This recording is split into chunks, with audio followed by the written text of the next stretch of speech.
Imagine, nagising ka sa madilim na kwarto, nakatayo sa gitna ng bilog kasama ang iba't ibang uri ng tao at pipili kayo kung sino ang gusto nyong patayin kada minuto. Halo-halong emosyon at nakakahindik na sorpresa. Wala kang maalala kung paano ka napunta doon, hindi mo alam kung bakit, hindi mo alam kung sino ang may gawa nito at ang tanging tiyak lang, pipili ka ng papatayin mo o tapos ang buhay mo. Paano ka makakaligtas at sino ang matitirang buhay sa malupit na sitwasyong ito? Welcome back sa Pohang Recaps. 50 tao mula sa iba't ibang lugar ang nagising na lang na nakatayo sa bilog, nakapalibot sa isang itim na bilog sa gitna. Wala silang kamalay-malay kung paano silang napunta doon. May isang babaeng gumalaw, tumunog ang buzzer, may kumikinang na bilog sa ilalim ng bawat paa nila at may kumikinang na marka sa kamay nila. Sinubukan niyang lumapit sa katabi niya, buzzer ulit. Sinubukan niyang hawakan ng sundalong katabi niya, buzzer na naman. May isang lalaki sa kabila ang sumigaw na huwag kang gagalaw dahil nakikita ka nila. Pero habang nagpapaliwanag siya, may isa pang babae ang nagpanik at gumalaw. Biglang may kuryenteng lumabas mula sa gitna, patay siya agad. Nagising ang lahat at isang lalaki na naman ang nagpanik, patay. Sinabi ng unang lalaki na huwag silang gagalaw. Nag-react ang pulis at hindi mahanap ang baril niya. May beep na narinig at hinila papalayo ang isang bangkay. Nagpatuloy ang beep at habang tumataas ang kuryente, may bigla na namang tinamaan, patay. Habang nagpapanik ang lahat, isang lalaki ang unang nakapansin na kontrolado ng kamay nila ang ilaw sa sahig. Sumunod na tumama ang kidlat sa isang babae. Habang nagtatanong ang iba kung ano ito, sinabi ng nakasombrero na subukan nilang baguhin ang ilaw sa sahig. Habang sinusubukan ng lahat, natuklasan nila na bawat isa ay may sarili nilang ilaw at ang nagkokontrol lang ang makakakita nito at hindi makikita ng iba ang bawat isa. Sinabi ng nakasombrero na ibig sabihin sila mismo ang pipili kung sino ang mamamatay. Tumunog na naman ang beep at may namatay na naman. Habang nagtatanong-tanong ang buntis na babae, nag-zap ulit at doon niya na-realize na botohan pala ito. Sinabi niyang boboto sila kung sino ang mamamatay sa pamamagitan ng pagsara ng kamay. Kaya may nagmumungkahi na iboto na lang nila yung mga malapit ng mamatay. Sumang-ayon silang lahat pero tumunog pa rin ang beep at may namatay pa rin kahit random. Sa sumunod na round, sinubukan nilang huwag bumoto. Nag-ilaw ang lahat ng araw at may namatay pa rin. Nagpanik ang lahat. Sinabi ng naka-blue na tumahimik silang lahat at gumawa na lang ng estratehiya. Ang mungkahi niya, patayin muna ang mga matatanda. Umpisa sa unang taong sa kanan niya. Kinontra ito ng buntis pero wala namang mas magandang ideya pa ang iba. Tumunog ang beep at namatay ang unang matandang lalaki habang nagmamakaawa. Dahil sinang-ayunan ng karamihan ng estratehiya, tinanong nila ang sundalo baka may alam siya kung anong nangyayari. Baka may alien invasion o kung anuman. Pero wala din siyang alam tulad nila. Isang lalaki mula sa likod ang nagsimulang magkwento tungkol sa naalala niya bago siya magising dito. Malaking traffic, nagtatakbuhan ng mga tao at biglang dumilim. May parehas na naalala nga ang iba. Tumunog ulit ang beep at namatay ang pangalawang matanda. Sinabi ng parehong lalaki na naalala rin niyang hinila siya papunta sa itaas. Saka siya nagising dito. Namatay ang pangatlong matanda habang nagpapatuloy sila sa usapan. Nagsalita ang pang-apat na matanda na may naalala rin daw siya tungkol sa extraterrestrial mismo at kung ano ang itsura nila. Pero hindi siya pinaniniwalaan ng iba dahil nagsisinungaling lang siya para mabuhay. Patay rin siya. Tinanong nila kung sino ang susunod at tinuro na nila ang babaeng nakasombrero. Nalaman nilang cancer survivor pala siya at 52 anyos pa lang. Dahil doon, gusto ng blue hoodie. Napatayin pa rin siya dahil mas marapit siya sa kamatayan kumpara sa iba. Kinontra siya ng isang doktor sa grupo pero nagpumilit pa rin siya at ayaw sumang-ayon ng iba sa kanya kaya siya na mismo ang binoto ng grupo. Buong panis, patay ka bugoy. Iminungkahi ng cancer survivor na subukan nilang alamin kung bakit sila ang napili dito at kilalanin ang isa't isa. May ilang tumutol at sinabing random ang eksperimentong ito. Ganun pa man ay nagsimula si Beth na magkwento tungkol sa sarili niya. Pero habang nagsasalita siya, biglang tumunog ang beep at siya na mismo ang namatay. Simula noon, tumahimik na ang iba tungkol sa pangalan at buhay nila. Nagpatuloy pa rin si Craig at sinabing asawa niya daw ang babaeng katabi niya. Nagmakaawa siya na huwag patayin ang asawa niya. Natanong ng iba kung sino pa ang magkakakilala. May lalaking umamin na kilala niya ang doktor pero ayaw nilang ikwento kung paano. Magkabimbangan lang kayo eh. Nagpatuloy na namatay ang iba. Natanong ang lalaking Espanyol na hindi marunong mag-Ingles.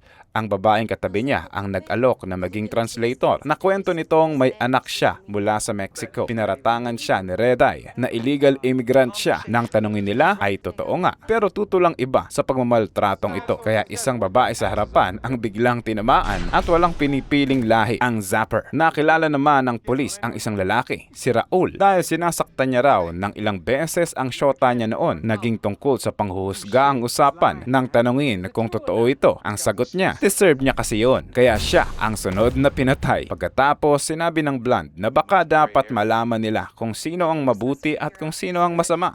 Kontra naman ang lalaking katabi niya, baka gusto lang daw ng mga alien na panoorin tayong magpatayan. Pero ang duda ng bulawang lalaki sa likod na ang tanong ay sino ang karapat-dapat na mabuhay sa kanila. Isang Muslim na babae ang sumunod na tinamaan. Natanong ng negro na lalaki na baka racist o nasa lahi ang laro. Umangalang mga kano na hindi pwede, hindi ito patas. Sumang-ayon din ang singkit sa grupo. Nagsalita ang pulis at doon lumabas ang reklamo niya sa mga negro, kaya nang tumunog ang beeper, patay ang pulis. Sinabi ng sundalo na tumigil na sila sa pag-uusap tungkol sa mga paniniwala nila. Pero kontra naman ng negro, dapat raw lahat ay ikonsidera. Naisip nilang iboto ng lahat ang sarili nila kung ano ang magiging resulta o kung magiging tabla ang lahat. May namatay pa rin dahil may hindi sumunod. Ulit na naman, tinulungan na ng buntis na babae ang batang katabi niya sa pagboto. Bla sila sa isang lalaki at ang lalaki ang binoto nila dahil nakita nilang binoto niya ang buntis. Sinabi ng lalaki mula sa likod na alam niya na ang magiging dulo nito. Matitira dito ang buntis at ang bata. Sangayon ng bulawang lalaki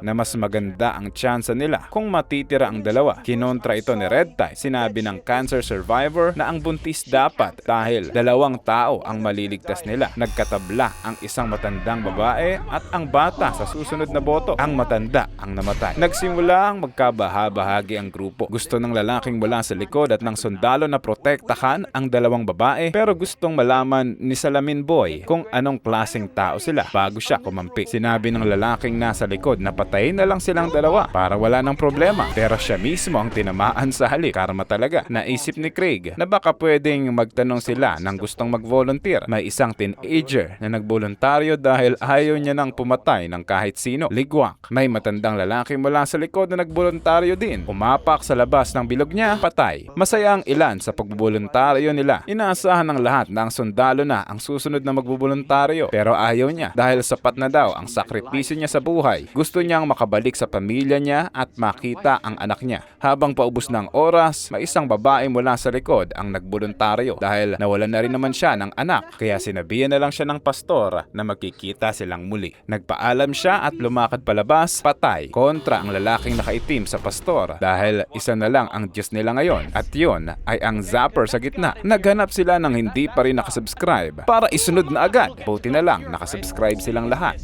Tumunog ang beep sa pastor at batang babae. So siya na ang namatay. Natanong ng bulawan ang katabi niya kung bold star ba siya dahil pamilyar ito sa kanya, pero tumanggi ang babae. Itinuloy pa rin niya ang panunukso at pang-iinsulto, kaya sa sumunod na round, siya na mismo ang namatay. Kakabold mo yan, boy. Habang umiiyak ang Blonde, sinabi ni Salamin na dapat isaalang-alang nila kung sino sa kanila ang may anak. Sinabi ni Craig na may anak na babae sila ng asawa niya. Iminungkahi ni Salamin na dapat magsakripisyo na ang mga walang anak. Natanong ni Red Tie ang isang babae sa likod kung may anak na siya o asawa at nalamang tibo pala siya. Kinamumuhian niyang lubos ang mga tibo at nilait siya ni Red Tie, kaya siya natuloy ang sunod na namatay. Tinanong ng bulawang lalaki kung ano ang mangyayari kapag dalawa na lang ang natira. Magkakatabla ba sila? Iminungkahi ng lalaki sa likod na dapat isa sa dalawa ang hindi buboto bilang sakripisyo. Sinabi ng Flannel na siya ang magsasakripisyo ng sarili niya. Sinabi naman ng cancer survivor na dapat pumili sila ng taong mapagkakatiwalaan nila. Nagtanong ang bulawang babae, paano kung silang dalawa na lang ang matitira? Sinabi ng doktor na magdesisyon na sila para sa kanilang dalawa. Nagkatabla ulit ang babae at ang lalaking magkakilala at namatay silang magkasama. Kumbinsido ang bulawang lalaki na dapat nilang piliin kung sino sa dalawang babae ang mamatay. Pero pinaghihinalaan ng sundalo na ginagamit lang niya ito para tanggalin ang buntis at ang bata. Nagtanong si Craig kung sino ang pipiliin nila. Tinanong ni Salamin ang buntis kung ano ba ang trabaho niya. Mahalaga raw na malaman ito kung sino ang may mas kontribusyon sa lipunan. Sa sumunod na boto, si Salamin mismo ang pumatay sa nakasombrero. Tinanong ng Flannel si Salamin kung ano ang trabaho niya at sinagot niyang banker siya. Malaki daw ang naitutulong niya sa lipunan. Naisip ng karamihan na isunod na dapat ang Espanyol dahil namatay na ang tagapagsali niya. Ngayon, nahati na sila sa dalawang panig. Nagsimula nilang bilangin kung sino ang mga kakampi nila, sino ang boboto para sa mga babae at sino ang hindi. Nagkatabla ang bata at ang Espanyol, kaya siya na mismo ang lumabas para sa bata. Nagkatabla ulit ang bata ngayon kay Salamin. Gusto ng negro at ng bulawan na hayaan na lang silang dalawang mamatay, pero si Salamin lang ang namatay. Sinabi ng Flannel na alam na nilang lahat sila ay mamamatay. Kaya mas maigi nang mamatay silang may dignidad. Naisip ni Craig na ibig sabihin niyan, ang bata ang dapat mamatay para matira na lang ang buntis. Sumunod na ang negrong lalaki, patay. Nagalit ang bulawang lalaki kay Craig nang malamang hindi pala totoong mag-asawa sila dahil nahuling hindi niya alam ang pangalan ni Craig nung tinanong siya.